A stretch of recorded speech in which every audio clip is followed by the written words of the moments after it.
तो आज का हम लोग का जो टॉपिक है प्लांक रेडिएशन लॉ। तो पिछले वीडियो में हम लोगों ने क्लासिकल थ्योरी और क्वांटम थ्योरी में जो मेजर डिफरेंस था एनर्जी किसके प्रोपोर्शनल है, किस पे डिपेंड करती है, किसके डायरेक्टली प्रोपोर्शनल है, इसके बारे में हम लोग बात कर चुके हैं। आज के वीडियो में हम लोग सीधे प्लांक रेडिएशन लॉ पे आते हैं कि ये जो प्लांक में जो मैक्स प्लांक थे, मैक्स प्लांक ने 1900 में एक रिवोल्यूशनरी एक थ्योरी दी जिसने कि मतलब आज तक का जो भी हम लोग ट्रैवल करके आए हैं 1900 से लेके अब तक का पूरा उस टाइम पे कहे हो तो 1900 से लेके 2020 तक अभी भी जो भी जितना भी हम लोग कर रहे हैं और आगे कहाँ तक जाएगा, तो ये क्रांतिकारी इनका जो था कंट्रीब्यूशन कह सकते हो क्वांटम थ्योरी का। ठीक है, तो उन्होंने कहा था जो ब्लैक बॉडी होती है तो उसका जो एनर्जी अमाउंट होता है वो कॉन्टीन्यूस ना होकर डिस्क्रीट होता है, यानी कि जो एनर्जी होती है कॉन्टीन्यूस नहीं होती है, चाहे ब्लैक बॉडी रेडिएशन इमिट करे या चाहे एब्जॉर्ब करे। तो जो उसकी जो एनर्जी होती है, चाहे एमिशन की ले लो चाहे एब्जॉर्प्शन की ले लो, वो क्या होती है, डिस्क्रीट एनर्जी होती है। यानी कि डिस्क्रीट एनर्जी कहने का मतलब ये है कि वो एनर्जी इंटीग्रल मल्टीपल होगी कुछ मिनिमम एनर्जी का। जैसे कि मान लो हम लोग का कोई ith ऑसिलेटर है, ठीक है, तो उसकी अगर एनर्जी EI है तो वो EI एनर्जी इक्वल होगी मिनिमम एनर्जी और उसका इंटीग्रल मल्टीपल के। ठीक है, तो यही प्लांक रेडिएशन लॉ था। तो इसमें हम लोग देखते हैं, तो प्लांक का जो कहने का मतलब ये था जो एनर्जी चाहे एमिट हो चाहे एब्जॉर्ब हो, ठीक है, तो वो एनर्जी क्या होती है, कॉन्टिन्यूसली ना होकर डिसकॉन्टिन्यूस होती है। यानी कि कह सकते जो एनर्जी होती है वो पैकेट के फॉर्म में होती है, ठीक है, जिसको हम लोग क्वांटा कहते हैं। और हर एक क्वांटा की जो एनर्जी है उसको E=h से हम लोग रिप्रेजेंट करते हैं। तो यहाँ पे जो न्यू है, न्यू फ्रिक्वेंसी है उस रेडिएशन की, ठीक है, और h यहाँ पे क्या है, प्लांक्स कांस्टेंट है। अगर कहा जाए कि जो टोटल एनर्जी कोई भी बॉडी इमिट कर रही है या एब्जॉर्ब कर रही है तो वो या तो यूनिट क्वांटम होगी, यानी कि कह सकते हो h न्यू होगी, या होगी whole number of multiple of h nu, यानी कि कह सकते हो वो इक्वल होगी NH न्यू के। ठीक है, तो जो ये जो ऊपर जो कॉन्सेप्ट दिया था प्लांक ने, उसके बेसिस पे प्लांक ने एक एक्सप्रेशन डिड्यूस किया था, एक एक्सप्रेशन दिया था, वो था E lambda equal to 8 pi HC upon lambda 5 into 1 upon e⁻ HC upon KT lambda -1। तो यहाँ पे जो बीटा है, बीटा इक्वल टू होता है 1 अपॉन KT, यानी कि यहाँ पे जो KT होगा वो किस में कन्वर्ट अगर करना चाहो तो किस में कन्वर्ट होगा, EBHC अपॉन लैम्डा, और C अपॉन जो लैम्डा है उसको आप लोग न्यू से रिप्रेजेंट कर सकते हो। तो अगर हम लोग कहना चाहें जो इतने टर्म को हम लोग इस तरीके से लिख सकते हैं, जो यहाँ पे है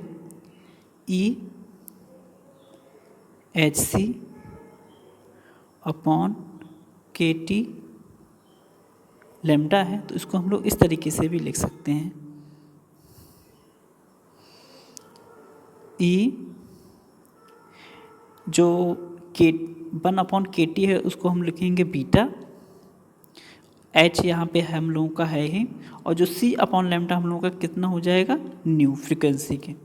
तो जो ये वाला टर्म है इसको हम लोग इस तरीके से भी लिख सकते हैं, इस टर्म को हम लोग लिख सकते हैं E⁻β H न्यू। ठीक है, तो जो ये एक्सप्रेशन है, जो एक्सप्रेशन दिया था, इसी को बोलते हैं प्लांक्स रेडिएशन लॉ। तो हम लोग इसमें आगे और देखते हैं कि जो लैम्डा की जो वैल्यूज़ होती हैं, यानी कि जो रेडिएशन है लोअर वेवलेंथ का है कि हायर वेवलेंथ का है, उस पर इस रेडिएशन का, इस लॉ का कैसे चेंजेज होता है अलग अलग तो डिफरेंट लॉज में। ठीक है, जो ब्लैक बॉडी में सेकंड पार्ट में हम वीडियो पे डिस्कस करने वाले थे, वही लॉज हैं, तो उसको वहाँ पे डिस्कस करने के बजाय उसको यहीं छोड़ दिया था कि इसमें ये आएगा, यहाँ पे डिस्कस करेंगे। तो इसमें क्या होता है, at low values of lambda, अगर आप लोगों का जो लैम्डा है यानी कि जो वेवलेंथ है वेवलेंथ है रेडिएशन की, अगर वो लैम्डा है और वो लो वैल्यूज़ है उसकी, तो वहाँ पे क्या होगा, लैम्डा टी क्या होगा, स्मॉल होगा उस एक्सप्रेशन में, जो भी एक्सप्रेशन दिया था। तो अगर लैम्डा टी स्मॉल है तो यहाँ पे देखेंगे हम लोग HC/KT लैम्डा, यानी कि जो लैम्डा टी है वो स्मॉल है, अगर ये जो पार्ट डिनोमिनेटर में स्मॉल है तो जो इसकी वैल्यू क्या हो जाएगी, ग्रेटर देन हो जाएगी। यानी कि अगर ये वैल्यू बड़ी है तो e⁻, अगर ये लार्ज वैल्यू है तो ये जो पार्ट क्या हो जाएगा, बहुत बड़ा हो जाएगा इन कंपेरिजन टू 1। तो जो e⁻HC/KT लैम्डा की जो वैल्यू हो जाएगी बहुत ज़्यादा हो जाएगी इन कंपेरिजन टू 1। तो हम यहाँ पे क्या है, 1 को इग्नोर कर सकते हैं, नेगलेक्ट कर सकते हैं। जब नेगलेक्ट करने पे हम लोगों को क्या मिलेगा, ई लैम्डा इक्वल टू 8πSC/λ5, और यहाँ पे 1 जो e⁻SC/KT लैम्डा -1 था, उसमें जब 1 निगलेक्ट कर दोगे तो ये वाला टर्म क्या होगा, हमको यहाँ पे मिलेगा और नेगेटिव में मिलेगा।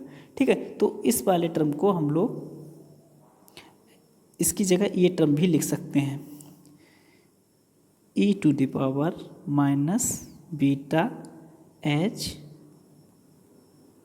न्यू। ठीक है, तो इस टर्म की जगह हम लोग इसको इस तरीके से भी लिख सकते हैं। जो ये लॉ है इसको हम लोग बोलते हैं वीन्स लॉ। फिर हम लोग आगे आते हैं, अगर लैम्डा की वैल्यू क्या ज़्यादा हो तो उस केस में क्या होगा। अगर लैम्डा की वैल्यू ज़्यादा हो रही है, कहने का मतलब है at high values of lambda, अगर लैम्डा की वैल्यू हाई है, ज़्यादा है, तो वहाँ पे लैम्डा टी की वैल्यू भी क्या होगी, ज़्यादा ही होगी। तो हम फिर वापस आते हैं उसी में, e⁻SC/KT/λ। तो यहाँ पे जो लैम्डा टी है, लैम्डा टी की वैल्यू क्या है, ज़्यादा है।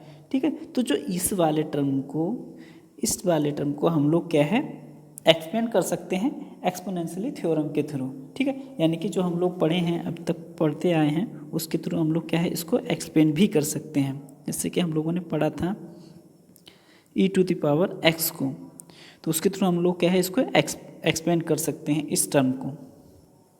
तो हम लोग आगे देखेंगे इसको एक्सप्लेन करने पे हम लोगों को क्या मिलता है। जब हम लोग उस टर्म को एक्सप्लेन करते हैं इस फॉर्मूले के through, e⁻x equal to 1 + x² + 2 + x³ 3 इस तरीके से। ठीक है, तो यहाँ पे जो ये फार्मूला है हम लोगों का एक्सपोनेंशियल का है, यानी कि कह सकते हो अगर हम e⁻SC/KT लैम्डा करें तो उसका जो एक्सपेंशन होगा कैसे होगा, 1, जैसा कि इसमें है 1 + x है, x यहाँ पे क्या है, ये यहाँ पे x है, तो यहाँ पे x की वैल्यू कितनी है हम लोगों की, HC/KT लैम्डा प्लस ... क्योंकि अब यहाँ पे जो हम लोगों का ये जो टर्म है लैम्डा टी क्या है, लार्ज है। अगर डिनोमिनेटर की वैल्यू ज़्यादा है तो ये वैल्यू जब आप इसको बड़ी वैल्यू से स्मॉल वैल्यू में डिवाइड करोगे तो उसकी वैल्यू क्या होगी, स्मॉल हो जाएगी। ठीक है, तो कहने का मतलब ये जो हायर पावर के आगे टर्म्स आएंगे, स्क्वायर आया, जैसे क्यूब आया इस वाले टर्म का, वो क्या होगा, और ही भी छोटा होगा, किससे, इस वाले टर्म से। ठीक है, तो आगे के टर्म को क्या है, हम लोग निगलेक्ट कर दे रहे हैं। ठीक है, तो इससे क्या होता है, जो प्लैंक्स रेडिएशन लॉ है आगे रिड्यूस हो जाता है जो इन टर्म को निगलेक्ट करने पे, और हम लोगों को क्या मिलता है, E lambda equal to 8πSC/λ⁵ into KT/λ/SC। तो यहाँ पे हम लोग क्या देखते हैं, यहाँ पे हम लोग ये देखते हैं, ये टर्म जो SC का है इससे कैंसिल आउट होता है, ये लैम्डा वैल्यू यहाँ पे इससे कैंसिल आउट होती है, यानी कि यहाँ पे -1, 5 - 1। तो हम लोग का यहाँ पे क्या बचेगा, 8π/λ4 एंड KT। ठीक है, तो ये लॉ है, ये जिसको बोलते हैं रेली-जीन्स लॉ। ठीक है, तो ये हम लोगों का होगा प्लैंक रेडिएशन लॉ। और नेक्स्ट आगे हम लोग एक और वीडियो देखेंगे, उसमें हम लोग फोटोइलेक्ट्रिक इफेक्ट पढ़ेंगे। ठीक है, थैंक यू सो मच।